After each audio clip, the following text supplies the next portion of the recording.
At Oracle Arena after Game 2, an absolute blowout for the home team. The Golden State Warriors rout the Cavaliers. Historically, John, this series, if you're looking at the last couple of years between these two teams, has just not been kind to Cleveland at all. It's becoming a pattern. 7 straight wins for the Warriors against the Cavs. Average score of 107 to 88. I think it's the 88 that stands out to me. You know, Cleveland wins games with offense. They're not going to be a great defensive team for 48 minutes. When you got guys like Kyrie Irving, Kevin Love, you know, they're not putting any rim protection on the floor in this series. And so they're scoring 88. You know, they're shooting, I think it was 5 for 23 from three-point range tonight. They shot less than 50% in the paint for the second straight game, right, for the 6th time against the Warriors in the last 2 years. You know, they're in trouble unless they can get something going offensively, whether it's from the outside or inside. And with the way the Warriors are defending them, you know, you think it's just got to be one-on-one, just making shots, making tough shots, and I don't know if that's going to happen.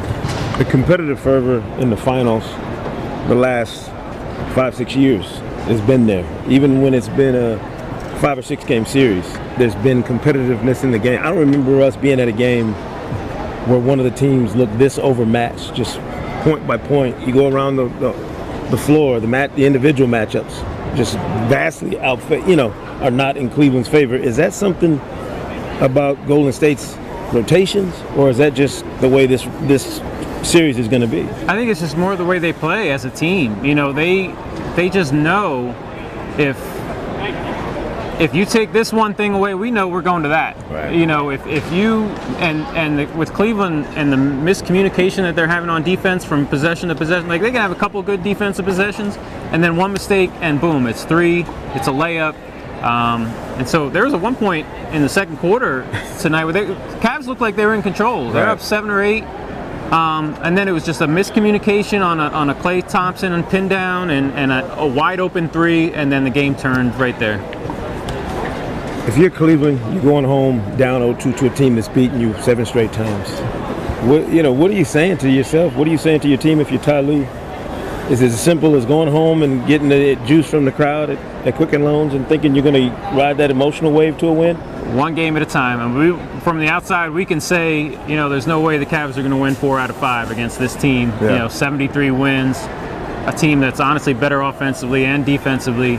All they can say is let's focus on Game 3. Let's focus on the first quarter of Game 3. Right. Let's try to get ourselves a lead on our home floor and go from there. If I'm the Warriors, and I've seen the way Draymond has played, and if they're going to continue to play him like that, do you park him out there and tell him to keep taking those threes, make or miss? I mean, I think the Warriors are always going to take what you give them, and you're going to have to give them something just because of the way they move the ball and because of the weapons they have. You know, he's going to get open threes, but you know, they don't have to live that way, honestly. Right. They're going to get other stuff if they keep moving the ball. And if he's got that shot, I think they're not going to tell him not to shoot it. If you're open and there's nobody within 5 feet of you, take that shot. We're a long way from the Warriors being 3-1 down in the Western Conference Finals and everybody writing them off, talking about the fluke and Steph didn't deserve an MVP. Steph and Klay still haven't had a bust-out game. They played well tonight, but they were limited in terms of minutes. Didn't shoot it great, shot it well enough. I'm nervous for Cleveland on that night when Steph and Klay actually play and shoot to their potential, because that's going to be the night when you really run out of answers if you're Cleveland, when those two guys are cranked up and rolling. Yeah, there's a point tonight, late third quarter, maybe early fourth, and the Warriors were on a huge run. And I think I said to you, when was the last time? Like, Curry hasn't been on the floor at all today, like, or on this run, and that's just the amazing part of it. That the guy that makes their offense go wasn't on the floor for a huge chunk of the game that went their way, and that tells you that, you know, they've got advantages in more place than in more than one place. Yeah, I think we have to, you know, obviously from game to game in a series, you have to reevaluate what you see and how the teams play. But all of the people writing this Warriors team off a couple weeks ago, that wasn't me. Yeah, it wasn't me either. I wouldn't count out a 73-win team until they lost 4 times. But a lot of other people need to take a look, and this team is rocking right now.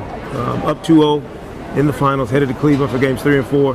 Sekou Smith, John Schuhmann from NBA.com. We'll see you in Cleveland.